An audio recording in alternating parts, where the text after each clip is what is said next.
বন্ধুরা, আমাদের অনেকেরই কমপ্লেইন থাকে যে আমার হাতের ডালটা ভাল লাগে না, অন্যের হাতের ডালটা খেতে ভাল লাগে। কিন্তু ঠিক এইভাবে যদি রেসিপিটা ফলো করেন, অবশ্যই আপনার হাতের ডালটা আপনার নিজেরও খেতে ভালো লাগবে এবং সবাই তো প্রশংসা করবেই। হ্যালো ভিউয়ার্স, রেসিপিস বাই সীমা এই চ্যানেলটিতে সবাইকে ওয়েলকাম জানাচ্ছি। প্রথমে আমি ডালগুলা ধুয়ে এর মধ্যে 2টা পেঁয়াজ কুচি, 4টা কাঁচামরিচ চিড়ে দিয়েছি এবং 5-6 কোয়া রসুন কুচি করে কেটে দিয়ে এর মধ্যে পর্যাপ্ত পরিমাণে পানি, মানে আপনি যতটুকু পানি চান ততটুকু পানি দিয়ে আমি এটা ফুটাতে দিয়েছি। যখন ডালটা ফুটতে শুরু করেছে তখন আমি লবণ এবং হলুদের গুঁড়া দিয়ে আরও কিছুক্ষণ ফুটিয়ে নিয়েছি। ডালটা ফোটার আগে হলুদ এবং লবণ না দিলেই ভালো। ডালটা যখন মোটামুটি সিদ্ধ হয়ে গেছে, এবার আমি ডাল ঘুটনি দিয়ে এটা ভালো করে ঘুটে দিচ্ছি।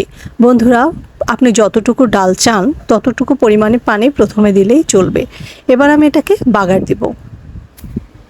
এই বাগারটার কারণে ডালের টেস্টটা ভালো মন্দ হয়। তো বাগারটা আমি দিচ্ছি। প্রথমে সরিষার তেল দিয়েছি, আপনারা সয়াবিন তেলও দিতে পারেন। তার মধ্যে প্রথমে দিয়েছি শুকনো মরিচ। এটা ফার্স্টে ভেজে নিতে হবে, শুকনো মরিচটা থেকে ভালো একটা স্মেল বের হবে। এবং 2টো তেজপাতা দিয়েছি। তার মধ্যে দিলাম আধা চামচেরও কম পাঁচফোড়ন, যেটা আমি হাতে ডলে তারপরে দিয়েছি। এটা হাতে ডলে দিলে খুব ভালো একটা স্মেল আসে। তারপরে 4 কোয়া রসুন কুচি করে দিয়েছি। দেখেন, স্টেপগুলো একটু ফলো করার চেষ্টা করবেন।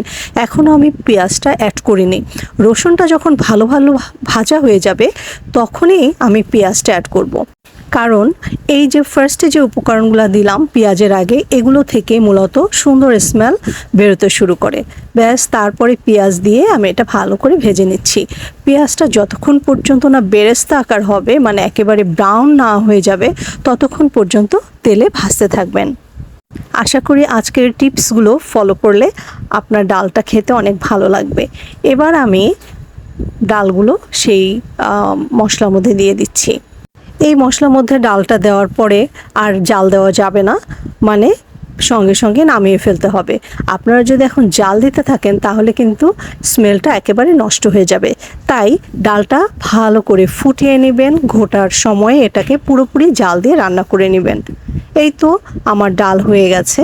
তো দেখুন, জাস্ট এই যে একটা বলক আসছে, এখন আমি চুলাটা বন্ধ করে দিব এবং পুরো বাড়িটা ডালের গন্ধে মৌ মৌ করছে। আশা করছি এবার আপনার ডালটা খেয়েও সবাই প্রশংসা করবে। আজকে বিদায় নিচ্ছি। চ্যানেলটির সঙ্গে থাকার জন্য ধন্যবাদ। টাটা।